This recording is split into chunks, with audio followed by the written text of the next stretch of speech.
Por lo tanto, tenemos una estructura que es exquisita y súper compleja. Como veremos a continuación, esa estructura no depende de la musculatura, depende del sistema nervioso y de cómo el sistema nervioso hace funcionar a esa Y musculatura. co- Cómo el sistema neurológico puede hacer que haya muchas interconexiones entre todo el cuerpo, lo suficiente para que nuestra arquitectura corporal cambie y se modifique dependiendo de nuestro estado emocional o de nuestras tensiones internas viscerales o de nuestro aspecto mecánico puro y duro. Cambia y modifica nuestra arquitectura. Para, para empezar a pensar en cómo se mueve el cuerpo, por qué nuestro cuerpo es de una determinada manera, por qué nuestro cuerpo se mueve de una determinada manera y cómo ese cuerpo que explora el espacio y que se mueve y que interacciona con el espacio, con el medio que nos rodea, pues lo hace de una manera concreta no, y además una manera que es variable, que no siempre interactuamos con el espacio de la misma manera. Eh, una de las cosas que me interesa en relación a esto del cuerpo, del movimiento, y espero que por lo menos esa idea básica la tengamos bien clara hoy, es, yo lo considero el movimiento como el hermano menor, ¿no? Siempre estamos acostumbrados a todo ya, ¿no? Es algo social de que tenemos que movernos y hay que moverse, hay que moverse, hay que moverse. Sí, hay que moverse porque eso es bueno, ¿vale? Pero hay que moverse ¿cómo? ¿Cómo hay que moverse? O sea, nos podemos mover de cualquier manera. La manera que yo tengo de moverme en el espacio, de interactuar con el espacio, mis propias actitudes y mis propias posibilidades son las óptimas. Es decir, si me muevo siempre de la misma manera, aunque me mueva mucho, eso es bueno o no es tan bueno. Y en Occidente solemos pensar mucho en lo que es el dualismo. Y ese dualismo, evidentemente, clásicamente, ha tenido un impacto muy importante en cómo tratamos a nuestro cuerpo y cómo desarrollamos la actividad corporal a nivel de movimiento. Y me refiero sobre todo a la clásica dualidad de cuerpo-mente. El cuerpo estaba considerado como una especie de máquina eh, con la que simplemente desarrollar una serie de actos mecánicos a base de palancas y de fuerza muscular y de actividades motrices que tenían que ver más con lo que era la acción motriz en sí, es decir, la contracción de la musculatura que otra cosa. De hecho, aunque parezca que en eso hemos avanzado muchísimo, ya a cualquiera que le pregunte entiende perfectamente que el cuerpo y la mente no son dos cosas que están totalmente separadas, que están relacionadas, pero en definitiva seguimos con el mismo tipo de pensamiento a la hora de realizar ejercicio físico, por ejemplo, en el que si sales un poco de lo que es la amplitud del movimiento a nivel mecánico, o sales de la fuerza muscular, pues prácticamente no queda nada. O sea, cuando vas a algún sitio a hacer un poco de ejercicio físico, a un gimnasio, por ejemplo, o cuando tienes que recuperar algún tipo de lesión, o cuando tienes que, no sé, mejorar la mecánica corporal en algún aspecto, la fuerza suele ser el gran objetivo, ¿no? Tienes que realizar fuerza muscular, tienes que poner fuerte los músculos. ¿Por qué? Porque te duelen las lumbares, por ejemplo. Te duele la zona lumbar, pues tienes que fortalecer. Tienes que fortalecer los abdominales, tienes que fortalecer los músculos de la columna. O sea, tenemos integrado aún, desde mi punto de vista, esa visión mecanicista de que el cuerpo va por un lado y que la mente va por otro. Y cuando digo también que esto del movimiento es como el hermano menor, es porque todo el mundo entiende o socialmente está bien establecido que cuando estamos psicológicamente no estamos en un buen estado de equilibrio, eso va a afectar directamente a nuestro cuerpo. Que el cuerpo puede tener determinadas disfunciones derivadas de problemas emocionales, pero no tenemos demasiado claro de qué manera el movimiento y el trabajo corporal puede afectar positivamente a los aspectos emocionales. Demasiado a grosso modo, se entiende que si estás más fuerte, pues eso va a ser mejor para ti y para tu estado psicológico, cuando eso tampoco es así del todo, porque hay muchos casos de personas, incluso deportistas de élite, que están muy fuertes a todos los niveles y que tienen muchos trastornos también psicológicos. Desde mi punto de vista, las dos cosas no están relacionadas. Desde mi punto de vista, las dos cosas son lo mismo.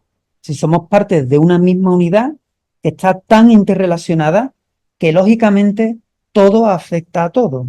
Es como funcionamos, si pensamos en la teoría de sistemas, como una especie de gran sistema individual que está conectado al mismo tiempo con otros sistemas mucho más allá de nosotros y que nuestro cuerpo, nuestro gran sistema, está formado por, por subsistemas y cada uno de estos subsistemas tienen sus reglas propias, sus modos de actuación, pero que están todos intensamente relacionados entre sí. De tal manera que para nosotros de lo interesante del estudio de todo esto, de lo que estamos aquí, en esta formación, ya no es saber mucho de cada sistema o de cada subsistema, sino las relaciones que hay entre estos subsistemas. Ahí es donde está realmente lo interesante, porque es lo que nos va a dar la garantía de entender mínimamente qué es lo que está pasando en nuestro ente como persona. Nivel psicológico, nivel emocional, nivel físico, nivel bioquímico. El cuerpo se sustenta en tres pilares fundamentales. Un pilar estructural, que es lo que, bueno, conforma nuestra estructura física, digamos, nuestra forma corporal, cómo se mueve esta forma corporal, incluye pues, todo lo que es la estructura. A nivel arquitectónico, puesto cómo se comportan nuestros segmentos óseos en relación a la fuerza de la gravedad, qué estructuras hacen que a pesar de tener una base de sustentación tan pequeñita en relación a la altura que tenemos, seamos capaces de mantenernos de pie en contra de la fuerza de la gravedad. Y además, no como un edificio, que un edificio, salvo excepciones, es algo estático, sino que además nos estamos moviendo permanentemente. Imaginaros un edificio con toda la complicación que tiene un edificio, pues un edificio altísimo, un rascacielos, que tiene que tener un estudio de líneas de fuerza súper exacto, pues que además ese edificio se esté moviendo permanentemente, inclinándose, desplazándose, o sea, es algo totalmente demencial pensando en lo que es la arquitectura en relación a a la línea central de gravedad, dónde se coloca, cómo se coloca, pues la parte física tenemos que saber que eso el cuerpo lo puede realizar de manera autónoma sin que tengamos que pensar en ello. Es todo reflejo y todo de manera automática. Por lo tanto, tenemos una estructura que es exquisita y súper compleja. Como veremos a continuación, esa estructura no depende de la musculatura, depende del sistema nervioso y de cómo el sistema nervioso hace funcionar a esa musculatura. Ahí es donde está lo importante. Después tenemos otro pilar, que es el pilar emocional, que de hecho, bueno, estáis hablando mucho en esta formación, seguramente. Hay grandes expertos que vienen a hablaros del tema y de cómo a nivel emocional, pues, el sistema nervioso puede modificar directamente todo vuestro organismo a todos los niveles. Y después tenemos el pilar bioquímico, que no hay que olvidarlo. Es decir, cómo funcionan nuestras vísceras internamente, cómo funcionan nuestras hormonas, cómo funciona nuestro sistema neurovegetativo, el sistema hormonal que hace que los órganos vayan funcionando o el corazón esté más acelerado o menos acelerado, o que haya zonas en nuestro cuerpo que bioquímicamente no estén funcionando bien y y que haya una determinada alteración funcional que pueda derivar en tensiones musculares por dolor, por cualquier motivo, por irritación bioquímica, pues todo esto está íntimamente relacionado. Es decir, si tenemos un dolor de estómago, por ejemplo, el estómago, pues automáticamente, si por ejemplo hemos comido mal, la mucosa del estómago va a tener una determinada irritación bioquímica. Esa irritación bioquímica va a estimular terminaciones nerviosas que son sensitivas. Esas terminaciones nerviosas van a proyectar neuronas directas a través de caminos neuronales, van a proyectar a la médula espinal.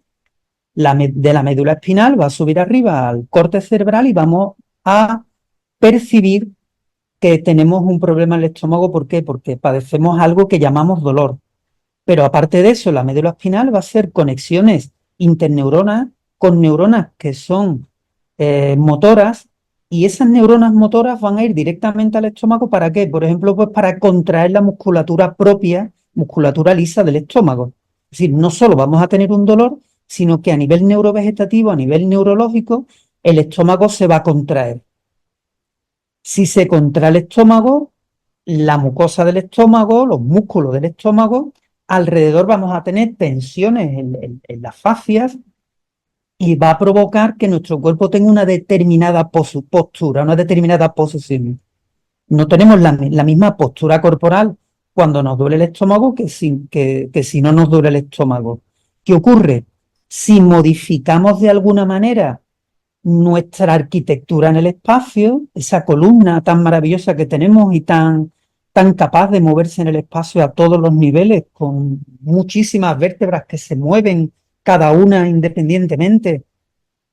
Si se mueve nuestra arquitectura corporal en cualquier punto de nuestro edificio, vosotras, mejor que yo, vais a entender que la proyección de las líneas de fuerza en esa estructura van a cambiar.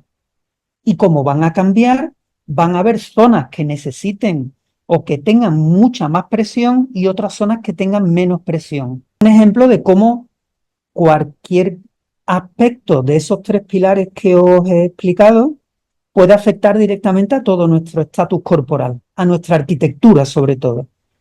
Imaginaros además si en lugar de haber comido mal, porque, o yo no sé, o ha habido una noche un poco de desvelo y me he pasado un poco con alguna bebida, imaginaros la postura corporal al día siguiente va a ser totalmente diferente. O podéis imaginar que haya personas que su estado de ansiedad la manifieste más, sobre todo en una secreción exagerada de ácido en el estómago. Va a existir también una irritación que va a producir el mismo efecto, pero esta irritación no ha venido derivada de haberte alimentado mal, sino porque emocionalmente hay un momento de ansiedad que está afectando directamente al estómago.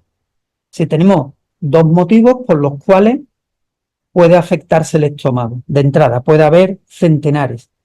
¿Qué hacemos? Tomamos una pastilla para calmar el estómago.